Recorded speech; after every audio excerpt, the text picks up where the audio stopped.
नमस्ते दोस्तों। ब्रह्मचर्य का मार्ग एक तपस्वी यात्रा है और इस यात्रा में कभी कभी ठोकर लगना स्वाभाविक है।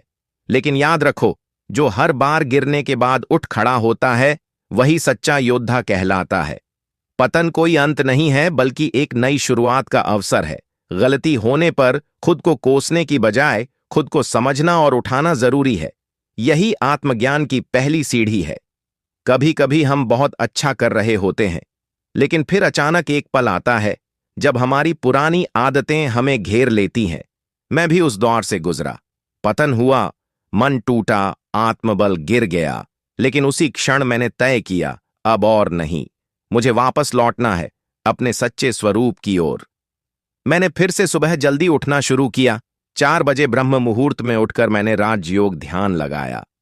हर सुबह ये याद दिलाया, मैं आत्मा हूं, शांत, पवित्र और शक्तिशाली। मैंने सोशल मीडिया से दूरी बनाई और अपनी ऊर्जा को सेवा में लगाना शुरू किया।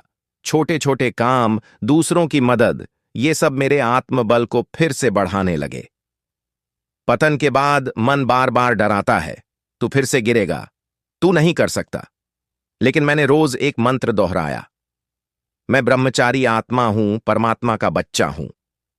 ध्यान के माध्यम से मैंने नकारात्मक सोच को शांति में बदलना सीखा। मैंने खुद को वचन दिया, हर दिन थोड़े समय के लिए ही सही, लेकिन मैं खुद पर जीत पाऊंगा। सबसे पहले खुद को क्षमा करें। अपने मन से कहें, मैंने गलती की है, लेकिन मैं वही नहीं हूं। मैं आत्मा हूं, शुद्ध, शांत और शक्तिशाली। अपने आत्मसम्मान को गिरने मत दो। दोबारा ब्रह्मचर्य में कैसे आएं? दैनिक दिनचर्या को फिर से शुरू करें। प्रातः जल्दी उठना, ध्यान लगाना, व्यायाम करना। 2, अपने ट्रिगर को पहचानें। कौन सी चीजें या आदतें आपको नीचे खींचती हैं, उन्हें बदलना ही पहला कदम है। 3, छोटे छोटे संकल्प लें, जैसे 3 दिन का, 7 दिन का ब्रह्मचर्य संकल्प। 4, सकारात्मक आत्मसंवाद करें। मैं आत्मा हूं, शरीर नहीं, मेरी शक्ति मेरी सोच में है। 5, राजयोग, ध्यान या आध्यात्मिक अभ्यास शुरू करें। इससे आत्मबल और एकाग्रता दोनों बढ़ते हैं। आत्मबल बनाए रखने के लिए हर सुबह खुद से वादा करें, मैं आज पवित्रता, शक्ति और आत्मसंयम के साथ जीऊंगा। अपने समय को सेवा, अध्ययन और साधना में लगाएं। जब मन भटके, खुद से पूछें, क्या मैं इस कार्य से आत्मा को शक्तिशाली बना रहा हूं?